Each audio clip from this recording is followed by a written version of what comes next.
बहुत वक्त पहले की बात है। बगदाद शहर में हसन नाम का एक ताजिर व्यापारी रहता था। लोग उसे हसन अमानतदार कहकर पुकारते थे, क्योंकि उसकी ईमानदारी और सच्चाई की मिसालें दी जाती थी। लेकिन उसी शहर में एक दूसरा ताजिर भी रहता था, जिसका नाम था सालेह, जिसे लोग ठग ताजिर कहते थे। सालेह बड़ी चालाकी और मक्कारी से अपना कारोबार फैलाता और लोगों को धोखे में रखकर उनका माल ऐंठ लेता। ठग ताजिर की चालाकी। सालेह ने सोचा कि अगर वह हसन जैसे ईमानदार ताजिर को भी धोखा देकर उसके माल पर कब्जा कर ले तो उसकी शोहरत और दौलत दोनों दोगुनी हो जाएंगी। उसने एक चाल चली। एक दिन सालेह हसन के पास आया और कहा, भाई हसन, मैं दूर सफर पर जा रहा हूँ। मेरे पास एक सोने की ईंट है, ये जो बहुत कीमती है। मैं चाहता हूँ कि तुम इसे अपनी दुकान में रख लो। जब मैं वापस आऊंगा तो ले जाऊंगा।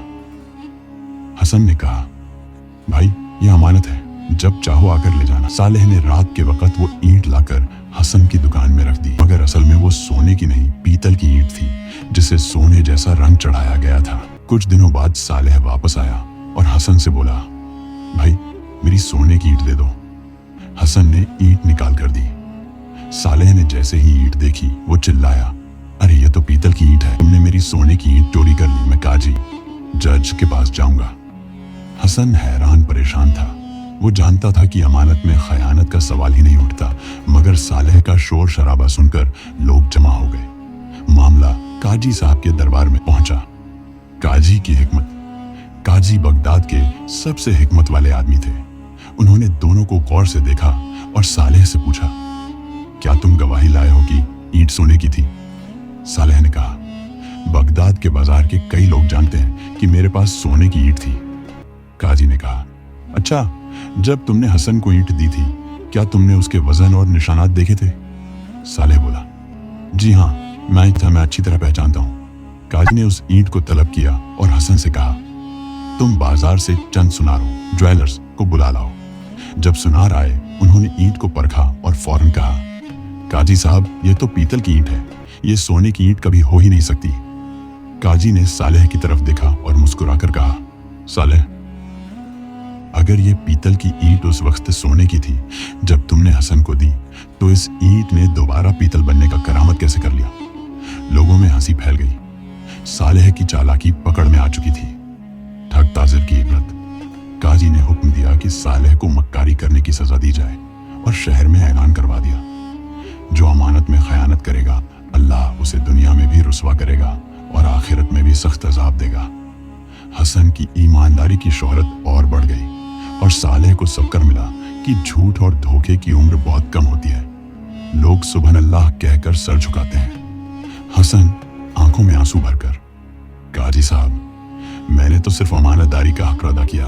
मेरा दिल कांप जाता है सोचकर कि अल्लाह के सामने क्या मुंह दिखाऊंगा अगर किसी की अमानत में खयानत कर बैठूं। काजी साहब हसन की तरफ देखकर, ए हसन, तेरा ये खौफ इलाही ही तुझे दुनिया और आखिरत दोनों में कामयाब करेगा। ठग ताजिर सालेह की मक्कारी तो उसी दिन बगदाद में रुसवा हो गई, मगर ये किस्सा पूरे अरब में मशहूर हो गया। लोग अपने बच्चों को हसन अमानतदार की मिसाल देते और सालेह की मक्कारी से इबरत लेते। रात का वक्त। सालेह अकेला बैठा आसमान की तरफ देखता है। आंखों में पशेमानी के आंसू हैं। सालेह तड़पती आवाज में, या रब, मैं गुनहगार हूं। मैंने अपनी चालाकी पर घमंड किया, मगर आज समझा कि असली दौलत उस दिल में होती है जो तेरा खौफ रखता है। कहते हैं उस दिन के बाद सालेह ने तिजारत छोड़ दी। वो मस्जिद का सफाई करने वाला बन गया और अपनी जिंदगी इबादत और तौबा में गुजार दी। एक, दुनिया का माल धोखा दे सकता है, मगर रब की पकड़ से कोई नहीं बच सकता।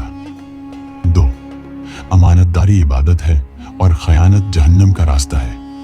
3, कारोबार में अल्लाह का खौफ रखे, वरना ये सब दौलत सिर्फ फरेब है। दोस्तों, क्या आज के दौर में भी सच्ची अमानतदारी बची है?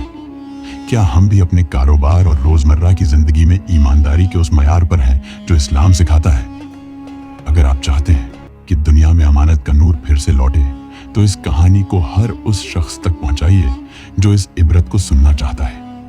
कमेंट में लिखें, अल्लाह हमें अमानतदार बना दे।